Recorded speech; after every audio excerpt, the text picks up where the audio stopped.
Welcome to Althist AI, where the forgotten past is reborn through the power of storytelling.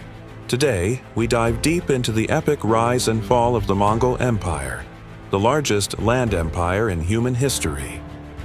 It was the greatest continuous empire ever forged, stretching from the Korean peninsula in the east to the plains of Ukraine in the west, and from the frozen lands of Siberia down to the warm valleys of southern China. The Mongol Empire did not begin as a mighty kingdom, but rather from scattered nomadic tribes that roamed the vast steppes of East Asia. In the 12th century, before the rise of Genghis Khan, the Mongolian steppe was a place of constant movement and struggle. Small groups of Mongol and Turkic nomads lived in felt tents, called girs, herding sheep, cattle, yaks, and camels. Their lives revolved around seasonal migrations between summer and winter pastures. In this harsh but vibrant world, women wielded remarkable influence, managing flocks, trade, and even the migrations of entire clans. Men, meanwhile, perfected the art of horseback riding and mounted warfare, skills that would one day terrify the world. But the steppes were far from peaceful. Rival clans fought endlessly for power and survival. It was in this turbulent world that a boy named Temujin was born. Though he came from an aristocratic family, his father's early death left him impoverished and vulnerable.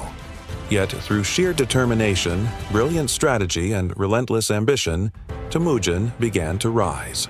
Unlike the Khans before him, Temujin was different. He rewarded loyalty and promoted warriors based on merit, not bloodline. He shared spoils equally, binding his men together with loyalty and trust. His most ingenious move was to scatter conquered tribes among his own followers, preventing rebellion and ensuring unity.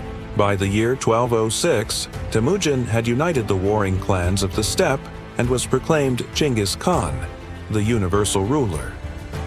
The Mongols followed shamanist traditions, believing in the spirits of their ancestors and the natural world, all under the watchful gaze of the eternal blue sky god, Tengri. Genghis Khan believed Tengri had chosen him to conquer the world, and to resist him was to resist divine will itself. And so began the Mongols' legendary campaigns of conquest.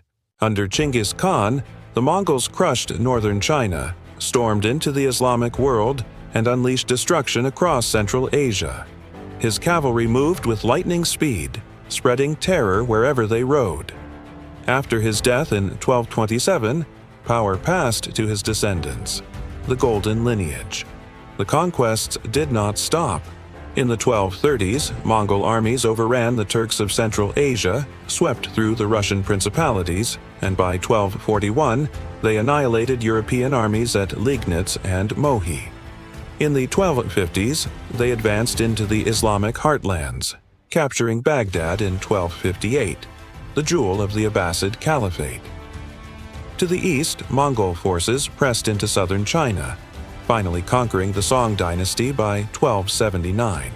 But the Mongol Empire was not only about bloodshed and fire. Once a land was subdued, the Mongols often left its rulers in place, as long as they pledged loyalty.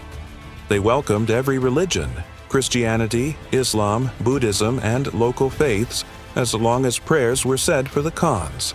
They forcibly relocated artisans, engineers, and scholars, yet also gave them opportunities to shape the empire.